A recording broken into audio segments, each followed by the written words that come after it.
Welcome back to a new episode of a Crafter's Tale podcast. My name is Nina and I'm coming to you from southern Sweden. To all new viewers, this is a knitting podcast. Mainly I'm talking a lot about knitting, spinning, some natural dyeing, embroidery, but yeah, mostly it's about knitting. And in today's episode I have some exciting news I want to share with you for this coming year. And yes, let's start. So I think I will start by showing you what I have started knitting since the last episode. Let me start with the finished objects. And I don't remember if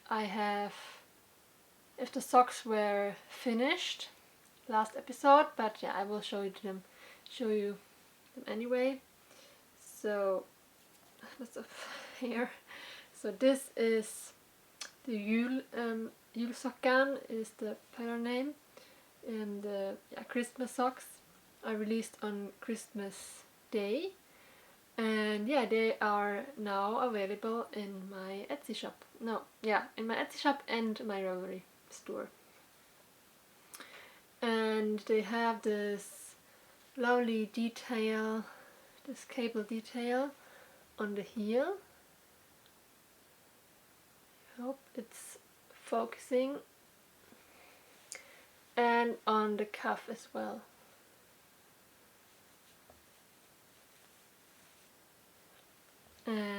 Yes, and they are knitted. The red one is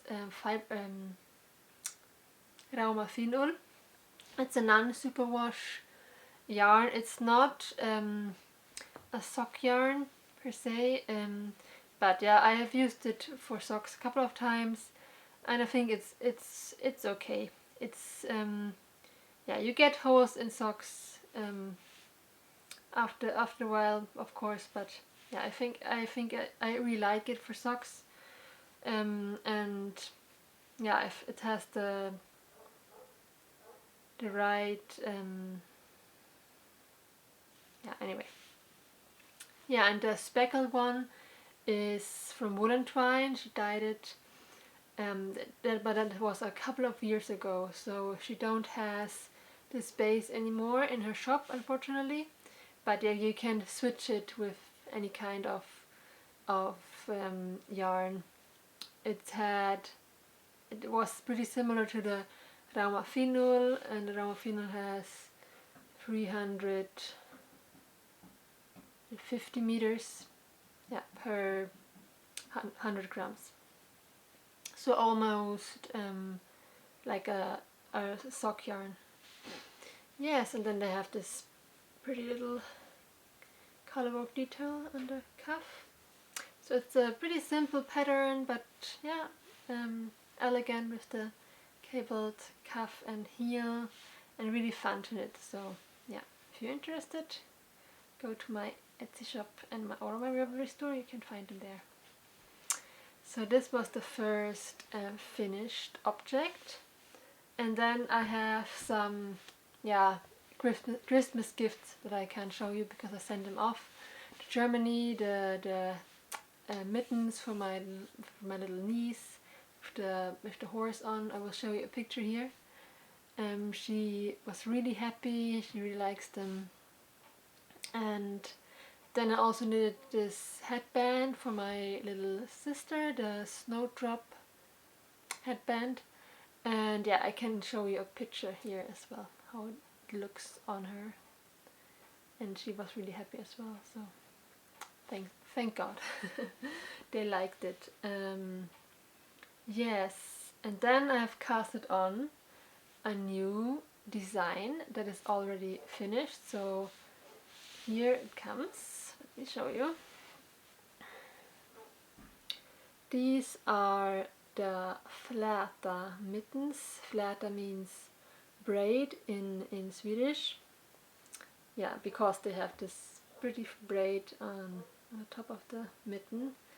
And these are knitted with Nutiden yarn from Hönerock Eyer. with 3 strands of yarn, and I used almost 100 grams for these.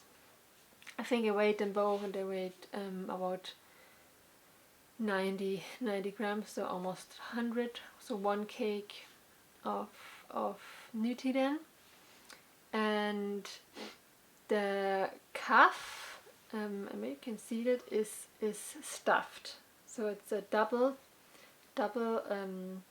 cuff, and then it's also stuffed with some, I stuffed in some leftover yarn, because when you're knitting with knitting it breaks sometimes, and I always have a little pile of threads from when knitting with knitting, so I used them to stuff the cuff, and it's actually really nice and warm around the wrists.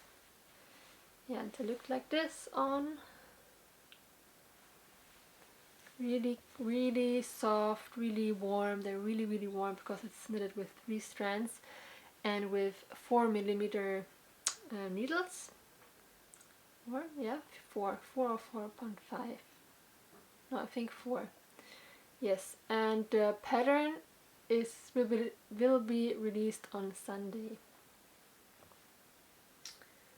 Yeah, really happy how they turned out. I made a video on how to make the braid, because it's not so easy to explain in writing how to do this. So I made a tutorial and it will come with the pattern. So it explains how to make this, but it's actually really simple.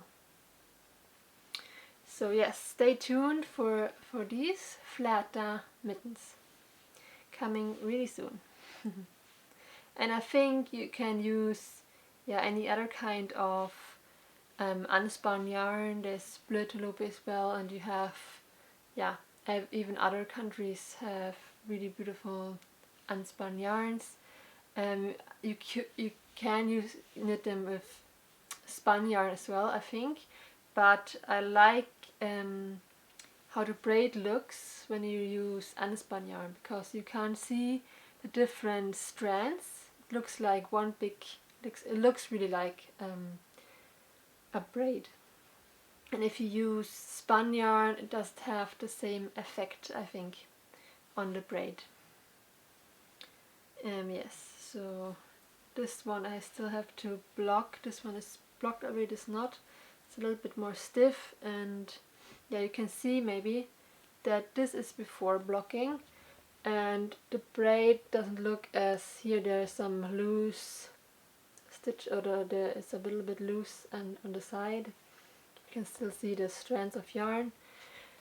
And on this one it's blocked and it looks a lot better. So I really can recommend blocking your mittens. I just soaked them in lukewarm water for about 30 minutes, and then I roll them into a towel and press a little bit so the excess water comes out, and then I just lay them flat and let them dry. That's all, actually. Doesn't need so much. So yes, so that's my second finished object, and that's the only 2 finished objects I have for this episode, but I have casted on 2 more projects, one for me and one for a friend, and I will show you the project for myself first. So after Christmas I felt I just wanted to knit something, not my own pattern, just someone else's pattern for once. And my dear friend Sophia California from California podcast, she gifted me her new pattern, Heart of the Forest, I think it's called, socks, and she also has a pair of mittens that's called Heart of the Forest mittens. So, and yeah, they look like this right now, and this has these cute little trees. And I modified the pattern a little bit because it was in the pattern, it was one more tree, and the socks were knitted in in sock weight yarn, and I didn't have sock weight yarn. And I only had the Rauma Fino, and it's a little bit heavier. And Sophia knitted hers in sock weight yarn and 2.25 millimeter needles. And I thought, if I knit these socks with a thicker yarn and with then it's gonna be too big, and I didn't want to go down even further to 2 millimeter needles because it's so tiny, and I think it wouldn't look good with the yarn. It would be too stiff. So I decided to I go up a needle size to 2.5 and take away one pair of trees. And they look quite narrow right now, but I tried them on, and I have really tiny feet and small ankles.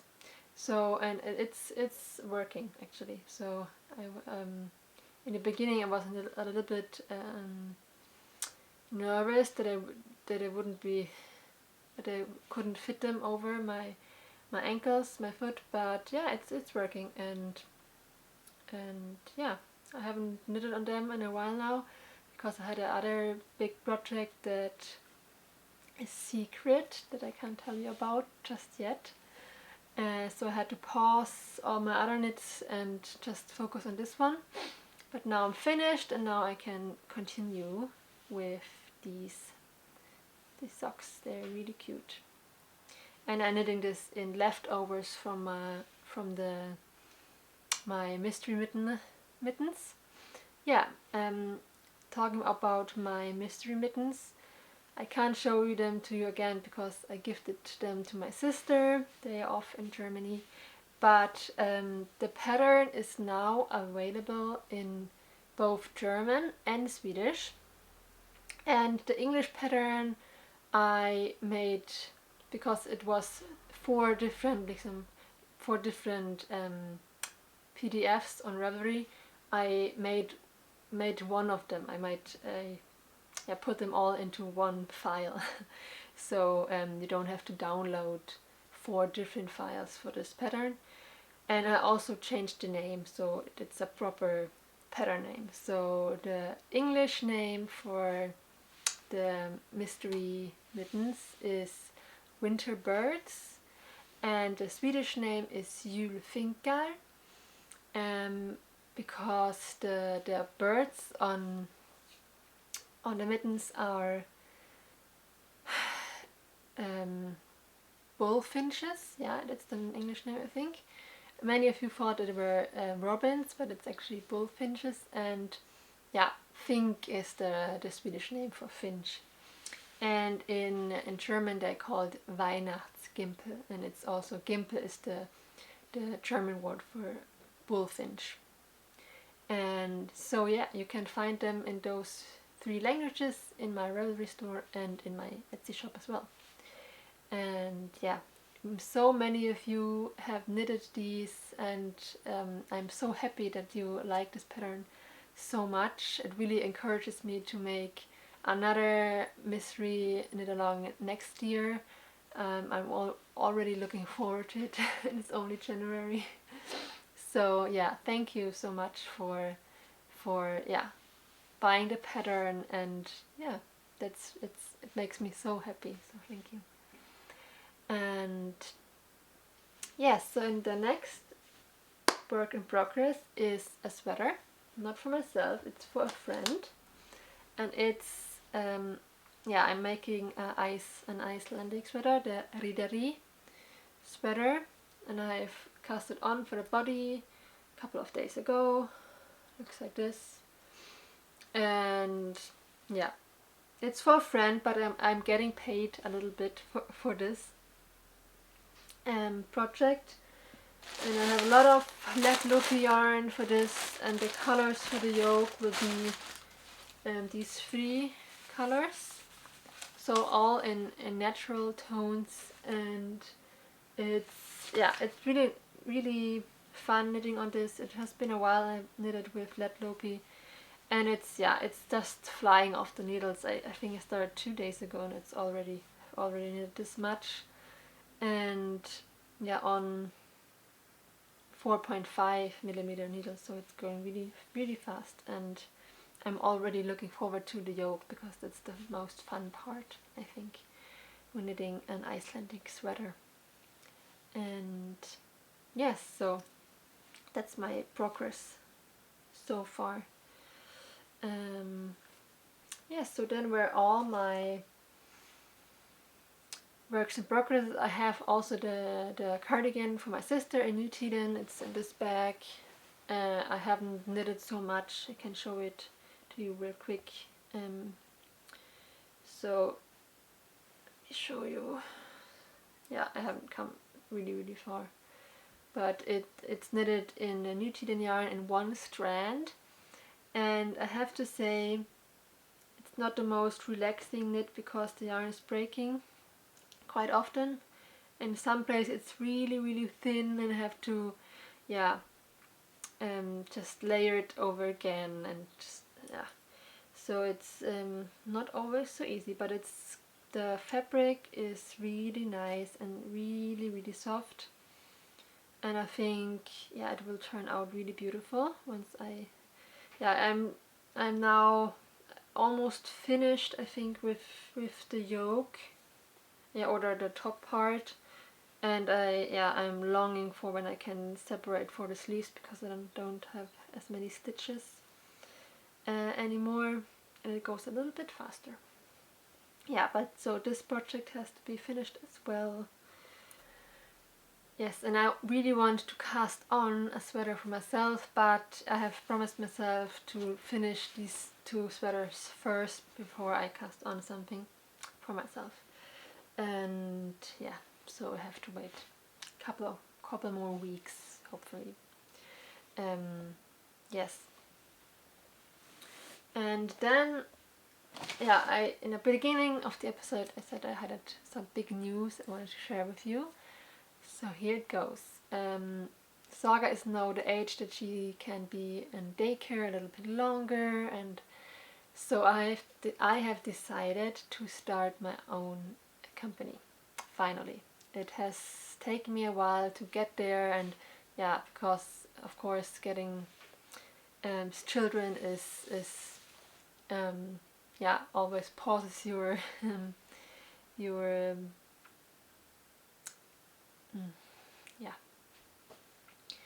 but where were I? Yeah, so I have started to start my own company, and it will be mainly a yarn dyeing company, and of course my patterns, because now I've come to a state there are selling quite a lot of patterns, and so I have to start my own company now, and and I will start dyeing yarns as well. And so let me first tell you a little bit about my concept that I'm thinking about. So, because there's so many yarn dyers out there and you have to stand out a little bit to be successful, I think, as a yarn dyer in the yarn dyer today. So I will only be dyeing with natural dyes, because that's the most environmentally friendly way of yarn dyeing, and I really think that's really important, to think about the environment when dyeing, because so many dyes are really not so great for the environment. So I have decided to only dye with natural dyes, mainly things that I can source myself from nature, from my garden, and then a little bit of other dyes as indigo, for example. But mainly it's things I can source myself. And the yarn I will be dyeing on is I will mainly be dyeing on Swedish yarn, because I think we have so great, beautiful yarns here in Sweden.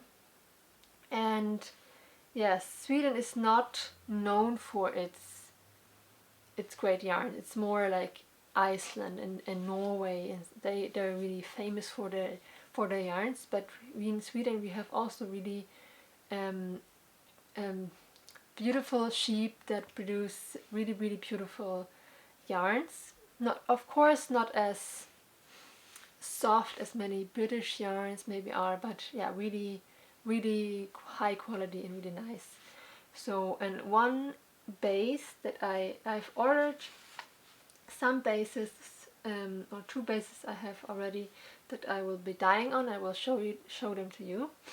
And the first one is a base called, it's Jämtland sheep. So it's the Jämtland sheep is a quite new sheep breed in Sweden, and it's a breed between Svea fåret, Svea sheep. It's an older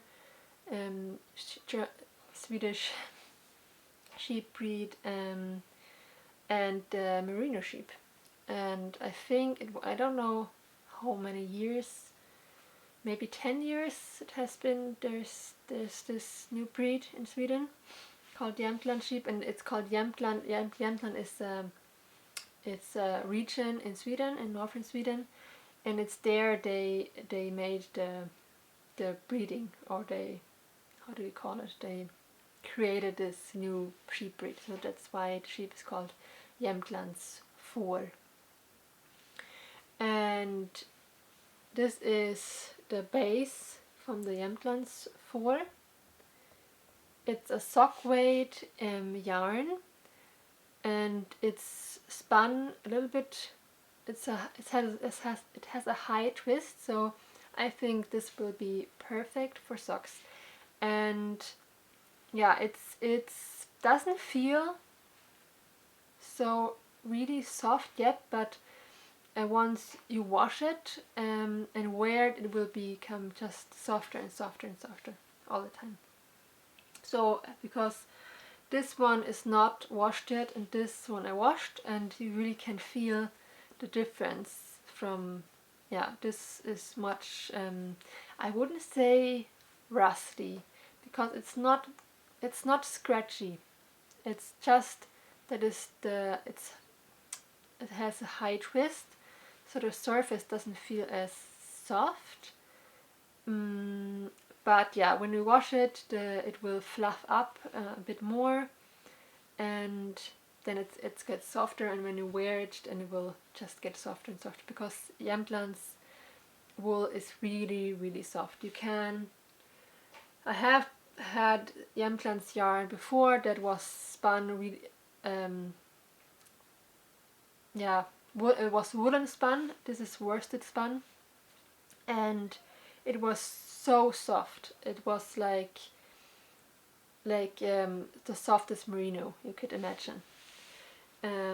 So, and I will try in the future to maybe dye on this really woolen spun Jämtland's yarn as well, but it's really expensive to buy, because there are not so many Jämtland sheep in Sweden, so not so many are selling and producing this yarn yet. There are more and more coming, but it has really changed the last couple of years, as more and more are producing yarn again in Sweden, and it's so great to see. I really love to see that, because yeah, Sweden has been has lost its wool producing, how do you say it? Yeah, it hasn't been producing wool in a bigger amount for many years, and just buying in from other countries, and now it's coming back, and I really love to see that, and that there are more and more sheep owners that are sending in their wool, because I think now it's a little bit better, but a couple of years ago 80% of all wool in Sweden was thrown away. Can you imagine that? 80%, that's almost everything.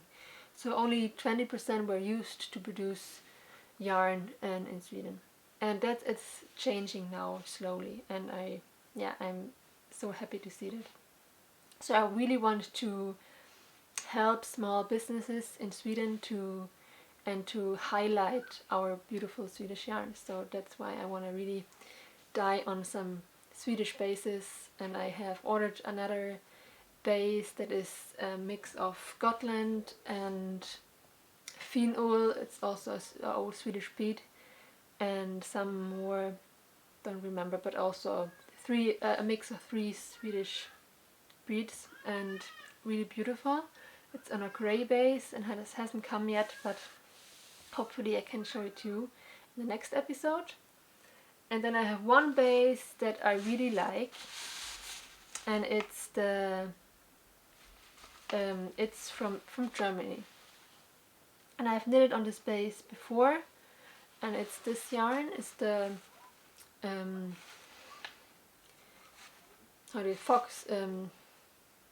Fuchsschaf, Coburger Fuchsschaf is the name of the sheep, and it's a really old German breed. It's must almost extinct, and the wool has this beautiful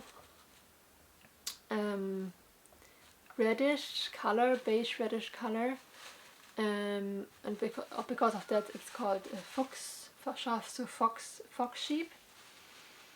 And this yarn is also organic, and so I've decided to also dye on this base because I really like it. And this is really rustic. It's not soft, but it's beautiful for shawls or for sweaters. That's now my timer that I have to restart the camera, so I will just do it quick. My camera is only recording 30 minutes at a time, so I have to just put the timer on so I know when there's been 30 minutes, because I can't see how long time has passed on my camera. But I was talking about this yarn, and I have knitted the Humlebee shawl in this yarn, and I really love it. It's light, it's fluffy. It's not the most soft yarn, but I like that. I'm not so sensitive, and it's just so beautiful. I don't know if you can see the red in it.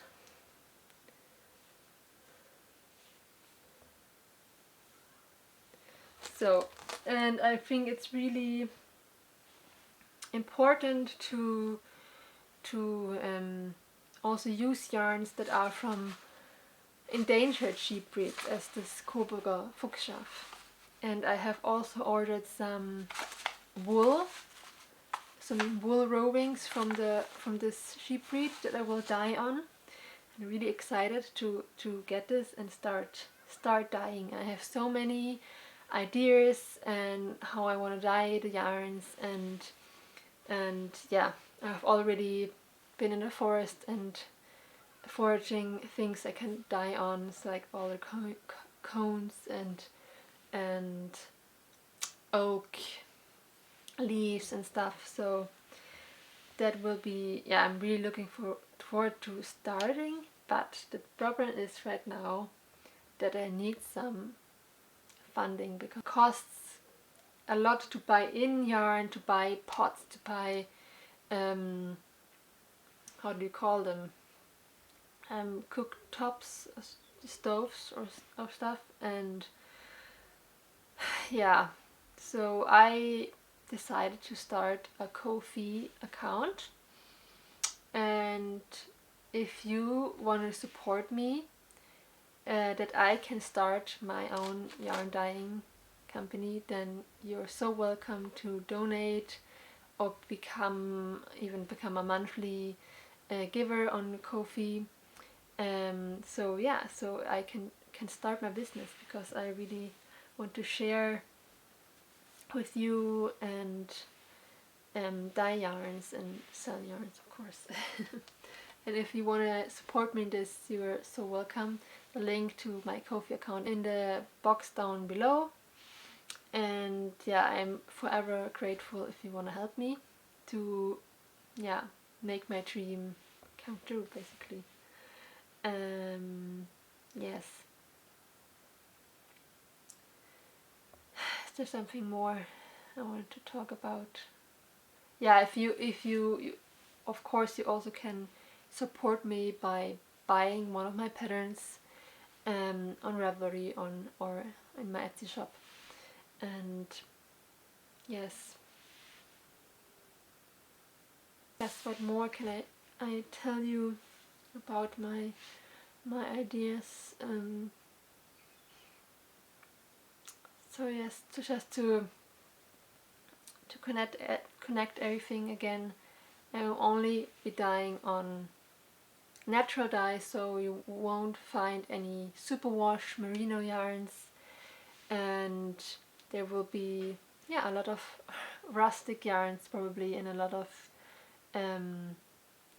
Swedish yarns hopefully, so more and more Swedish yarns because I'm based in Sweden, and then some German yarns as well because I'm from Germany, and the mill that is producing this yarn is really close where my parents live in the Alps, and I have been there and I visited them, and they're really lovely, and I think they're doing a great job with this. And so yes, and I will only be dyeing with natural dyes. That means with plant extracts, with leaf, with roots, with flowers, and yeah, I'm already thinking about which plants I can grow in my own garden. There are a lot of plants you can dye with, you can grow in the garden, and for example, when we were on the Viking market, I bought some woad seeds. A woad is a really old plant, and already the Vikings dyed with woad. I think I mentioned this in this episode, and it gives a beautiful blue color. It's a little bit like indigo, and you also can grow your own indigo in your own garden. I really want to try this year. It's a little bit difficult because they need it quite warm, but I think we are far enough south here in Sweden so it will work. So I'm gonna try this. And of course you can so the only dye that is not from plants that I will be dyeing with is cochineal. And cochineal is from a bug. It's from, how do you call it? It's a lice. They're living on, how do you call those cactus in the desert? And I actually found a supplier. They are in Spain or on some of the islands in Spain, and they're they're collecting these bugs and drying them. So this will be the only dye that is not vegan because you have to kill an animal for this, but that will be the only one. All the other ones will be vegan, environmentally friendly, sustainable sourced, and organic hopefully. And the indigo dye is the only one that you can use some chemicals, but you can also dye almost chemical free. So you can dye with, instead of using these chemicals when indigo dyeing, you can use burnt lime, so the stone, burnt lime, and bananas or fructose to make the mixture. So I have a great book about indigo dyeing from a Swedish author. I can show it to you. The book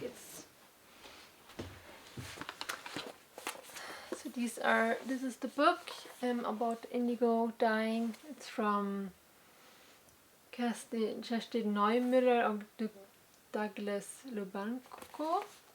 And I don't know, maybe there is a English translation as well for this book. And it has a lot of great different recipes on indigo dyeing, also dyeing with woad and with fresh indigo and some other dyes as well. So yeah, it's a really great book, and also a great book that gives me much inspiration is this one. It's called Naturlig Fanning. It means natural dyeing, and it's about what you can use from your kitchen waste for yarn dyeing or fabric dyeing. It's also really great. And then I have this one. It's in German, and it lists a lot of different plants you can use and what colors they give and how you can modify the colors with iron, for example. So also really great book. It helped me a lot to decide what colors I want and so on. And then I also looked of course on Instagram for inspiration on, for example, woolen twine. She's dyeing so beautiful natural dyes, yarns, and woolly mammoth, of course, and oceans by the sea. So they are not so many, but there are a few really